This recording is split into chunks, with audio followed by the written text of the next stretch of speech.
በጌታ የተወደዳችሁ ውድ የእግዚአብሔር ቤተሰቦች እንደምን አላችሁ? በያላችሁበት ቦታ የእግዚአብሔር ሰላም ከእናንተ ጋር ስላለ እግዚአብሔርን እጅግ አድርጌ አመሰግናለሁ።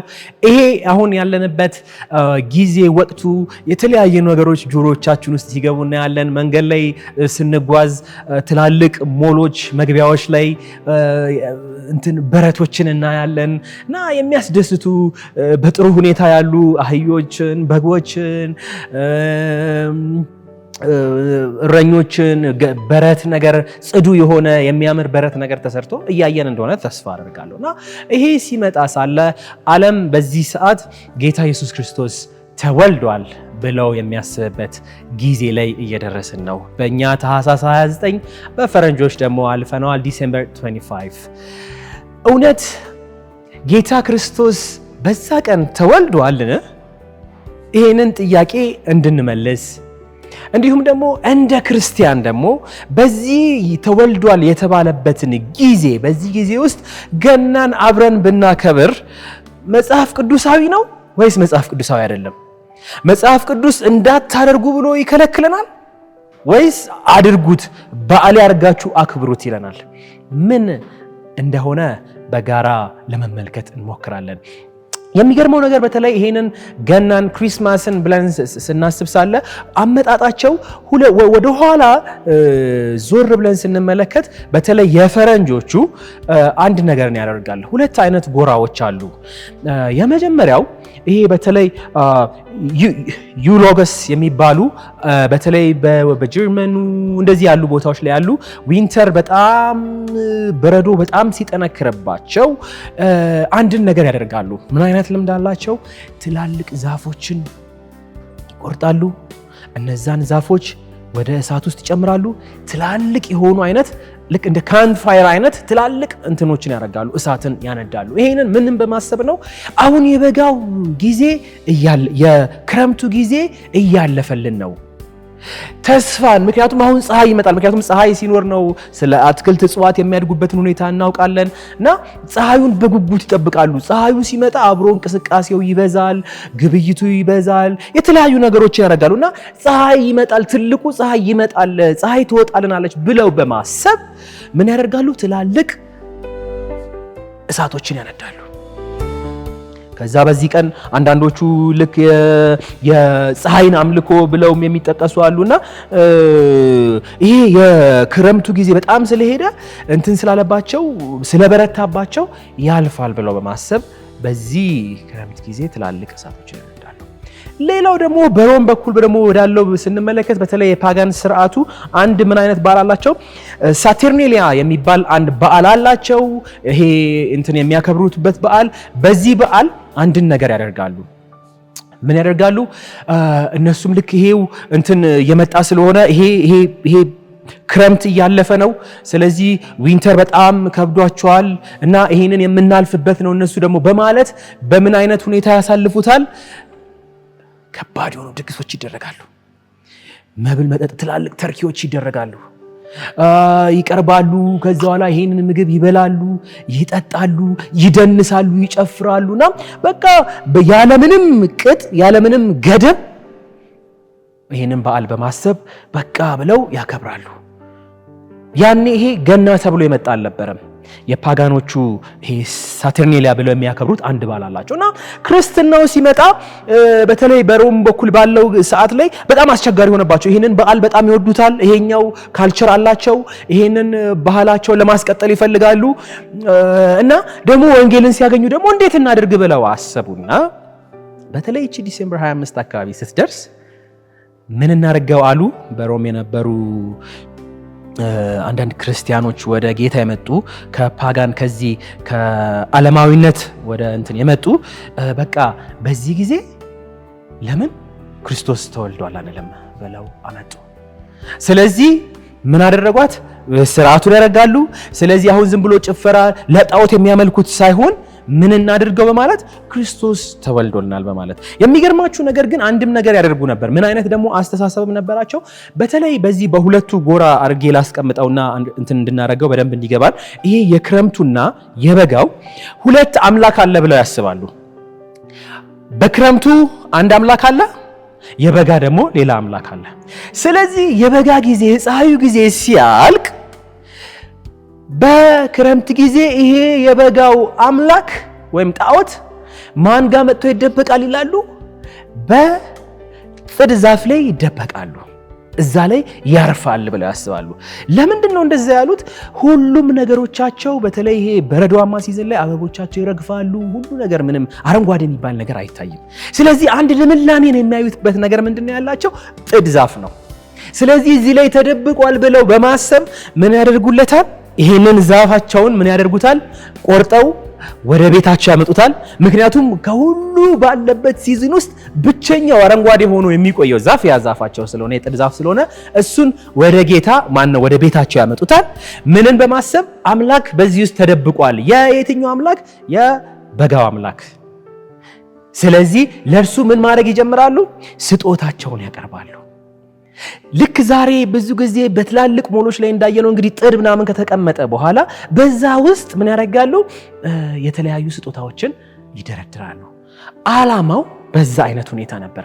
ሁለቱ ይሄ ፓጋን አለ፣ ከዛ እነዚህ ጎሎስ የሚባሉት ደግሞ ተስፋን በማድረግ ፀሐይ ይመጣልናል በሚል ይሄንን ልምድ ያደርጋሉ። ከዛ ደግሞ ክርስቲያኖቹ መጡ። ክርስቲያኖቹ ሲመጡ ለማዋሃድ ሞከሩ። ምን አደረጉ? ይሄንን ጊዜ ምን እናደርግለት? አምላክ አለ። ምክንያቱም ፀሐይ ምን ታደርጋለች? ፀሐይ ልትመጣ ነው ብለው እያሰቡ ስለሆነ ክርስቲያኑ ደግሞ ክርስቶስ ብርሃናችን ነው፣ ስለዚህ ክርስቶስን እንጠብቃለን ብለው በማሰብ ለክርስቶስ የሚደረግ ስጦታ። ከዛ ደግሞ ምን እንደሞ እናነባለን መጽሐፍ ቅዱስ ላይ ሉቃስ ላይ ስናይ 70 ሰገሎች ደግሞ ስጦታ ይዘው እንደመጡና በእግሮቹ በልጁ በጌታ ኢየሱስ እግር ስር ያንን ስጦታቸውን እንዳቀረቡ እናውቃለን። ስለዚህ እኛም ስጦታ ብሎ ዓለሙ ያንን ያቀርባል ማለት ነው። አሁን ጥያቄው እዚህ ጋር ነው። ጳውሎስ ምን ያደርጋል? ይሄን ድርጊት አንድ ሰው አምላኬ እኔም ልክ ክርስቲያን የሆነ ሰው እኔም ይሄንን ድርጊት የማደርገው ለአምላኬ ነው፣ ለጥድ ዛፉ አምላክ ነው ብለው ነው የሚያቀርቡት? በዛ ኮንሴፕት ነው የሚያቀርቡት በዓሉን የሚያከብሩት ወይስ በምን አይነት ሁኔታ የሚለውን ጥያቄ መጠየቅ ያስፈልገናል። ጳውሎስ ምን አለ? በአንደኛ ቆሮንቶስ 9:19 ላይ እንደዚህ ይላል። በጌታ ስም አነበዋለሁ። እኔ ነፃ ሰው ነኝ፣ የማንም ባሪያ አይደለሁም። ነገር ግን ብዙዎችን እመልስ ዘንድ ራሴን ለሰው ሁሉ ባሪያ አድርጋለሁ። አይሁድን እመልስ ዘንድ ከአይሁድ ጋር እንደ አይሁዳዊ ሆንሁ። እኔ ራሴ ከሕግ በታች ሳልሆን ከሕግ በታች ያሉትን እመልስ ዘንድ ከሕግ በታች እንዳሉት ሆንሁ። እኔ ራሴ ከእግዚአብሔር ሕግ ነፃ ያልሆንሁና ለክርስቶስ ሕግ የምገዛ ብሆንም ሕግ የሌላቸውን እመልስ ዘንድ ሕግ እንደሌለው ሰው ሆንሁ። ደካሞችን እመልስ ዘንድ ከደካሞች ጋር እንደ ደካማ ሆንሁ። በሚቻለኝ ሁሉ አንዳንዶችን አድን ዘንድ ከሁሉም ጋር ሁሉን ነገር ሆንሁ። ይህን ሁሉ የማደርገው ከወንጌል በረከት እካፈል ዘንድ ስለ ወንጌል ብዬ ነው ብሎ ያስቀምጣል። እንግዲህ ጳውሎስን እናውቃለን። እንዲሁም አንዴ ተገኝቶ ምን እንዳለ ጣዖት የሌላቸው ብዙ አይነት ጣዖቶች ያሉበት ቦታ ተገኘና ስለማይታወቀው አምላክ ልንገራችሁ ብሎ የገባበትን መንገድ እናውቃለን። እና ከጳውሎስ አንፃር ይሄን ልንረዳ ያስፈልጋል። አንዳንድ ክርስቲያኖች በኤርሚያስ 10 ቁጥር 2 ላይ ያለውን ሐሳብ ያነሳሉ። ምን ብለው ያነሱታል? መጽሐፍ ቅዱስ እንደሚከለክል ለመግለጽ በኤርሚያስ ላይ ያለውን ቃል ይጠቅሳሉ። ኤርሚያስ 10 ቁጥር 2 ጀምሮ አነባዋለሁ እስከ 4። የአሕዛብ መንገድ አትከተሉ፣ እነርሱ በሰማይ ምልክቶች ይታወካሉ፣ እናንተ ግን በእነዚህ አትረበሹ። የአሕዛብ ልማድ ከንቱ ነውና ዛፍ ከጫካ ይቆርጣሉ፣ አናጺም በመሳሪያው ቅርጽ ያበጅለታል፣ በብርና በወርቅ ይለብጡታል፣ እንዳይወድቅም በመዶሻ መተው በምስማር ያጣብቁታል ብሎ ኤርሚያስ ያስቀመጠውን ሐሳብ ያቀርባሉ፣ ያነሳሉ። ነገር ግን ቃሉ ያለው ይሄንን ሐሳብ ነው፣ ስለገና ነው አትቆርጡ ብሎ እየተናገረ ያለው ይሄንን ዛፍ ነው አታድርጉ ብሎ ያለው እንደዛ ነው አይደለም የሚለውን በጥልቀት እንድንመረምር ቃሉን እጋብዛችኋለሁ። ምን እናድርግኛ ክርስቲያኖች? ስለዚህ በዚህ ሰዓት ዓለም ሁሉ ስለ ክርስቶስ ውልደት ያወራል። የኛ ቃል መጽሐፍ ቅዱሳችን ጋር መጥተን ስናይ የክርስቶስን ውልደት መጽሐፍ ቅዱስ ግልጽ ያደርግልናል። በየነበረውን ሁኔታ ከክርስቶስ ከመወለድ በፊት ያለውና ከተወለደ በኋላ ያለበትን እነዛን ሲዝኖች እነዛ ሁኔታዎችን ማቴዎስ፣ ማርቆስ፣ ሉቃስ በሚገርም ሁኔታ በተለያየ አንግል ጠቅሰውታል። መጽሐፍ ቅዱሳችን ስለ ክርስቶስ ልደት አያወራም? የሚያወራ ከሆነ ከመጽሐፍ ቅዱስ ጋር ካልተለያየ ለምን ይህንን የመጀመሪያውን የክርስቶስ ምጽአት ዓለም ሁሉ ካወራ ስለሚመጣው ስለ ቀጣዩ ተስፋ ለምን አንነግራቸውም? እንዲሁም አሪፉ ሰዓት በጣም ጥሩ የሆነበት ሰዓት ዓለም ክርስቶስ መወለዱን ካመነ ለምን እንደተወለደ ደግሞ ክርስቲያኖች ይህንን በዓል ተገኝተን በበዓላቸው ውስጥ ሆነን ልናስተምር ቃሉን ልንገልጥላቸው ይገባል። አዎ ለጣዖት እየተሰገደ ያለውን ወይም ለዛ ዛፍ እኛም አብረን እየሰገድን አይደለም። ኢንፋክት አብዛኛው ሰውም እየሰገደ አይደለም። ዓላማው ሌላ ዓላማ ነው። አንዳንድ ጊዜ አይምሮአችን ውስጥ የፓጋን ስርዓት ከሆነ ወይም ደግሞ ዓለማዊ የምንለውን ነገር ሁሉም ነገር ዓለማዊ ነው ብለን እናስባለን። በተለይ አሁን በፈረንጆች ሲመጣ ታንክስጊቪንግ ምናምን ነገር ይከበራል። ብዙ ክርስቲያኑ አብሮ ያከብረዋል። የምስጋና ቀን ነው ብሎ ፈጣሪን ያመሰግነዋል። መጽሐፍ ቅዱሳዊ ነው አይደለም። ከመጽሐፍ ቅዱሳችን ጋር ይጣረሳል አይጣረስም። ስለዚህ ባናከብረውም ችግር የለውም። የሚያከብረው ለአንድ ዓላማ ያክብረው። ሮሜ 14 ቁጥር 5 እንደዚህ ይላል። በፍቅር ይህንን ቃል እንድንሰማ አበረታታቸዋለሁ። ሮሜ 14 ቁጥር 5 አንድ ሰው አንዱን ቀን ከሌላው የተሻለ ቅዱስ አድርጎ ይቆጥራል፣ ሌላው ደግሞ ቀኖች ሁሉ እኩል እንደሆኑ ያስባል። እያንዳንዱ የራሱን ውሳኔ ልብ ብሎ ይወስን። አንድን ቀን ከሌላው የተለየ አድርጎ የሚያስብ ሰው እንዲህ የሚያደርገው ለጌታ ብሎ ነው። ሥጋ የሚበላውም ለጌታ ብሎ ይበላል፣ ለእግዚአብሔር ምስጋና ያቀርባልና። የማይበላም ለጌታ ሲል አይበላም፣ ለእግዚአብሔር ምስጋና ያቀርባል። ከእኛ ማንም ለራሱ የሚኖር ለራሱም የሚሞት የለምና፣ ብንኖር ለጌታ እንኖራለን፣ ብንሞትም ለጌታ እንሞታለን። ስለዚህ ብንኖርም ብንሞትም የጌታ ነን። ለዚሁ የሙታንና የሕያዋን ጌታ ይሆን ዘንድ ክርስቶስ ሞቷል፣ በሕይወትም ተነስቷል። ታዲያ አንተ በወንድምህ ላይ ለምን ትፈርዳለህ? ለምንስ ወንድምህን ትንቃለህ? ሁላችንም በእግዚአብሔር የፍርድ ወንበር ፊት እንቀርባለንና እንዲህ ተብሎ ተጽፏል፣ እኔ ሕያው ነኝና ጉልበት ሁሉ ለእኔ ይንበረከካል፣ ምላስም ሁሉ ለእግዚአብሔር ይመሰክራል ይላል ጌታ። ስለዚህ እያንዳንዳችን ስለ ራሳችን ለእግዚአብሔር መልስ እንሰጣለን።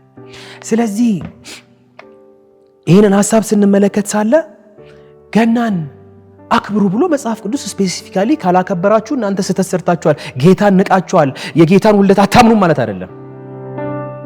የሚያከብረው እግዚአብሔርን በማሰብ ያክብረው፣ ለእግዚአብሔር ምስጋናን በመስጠት ያክብረው፣ እንደተወለደለት አውቆ በዛ ሁኔታ ያክብረው።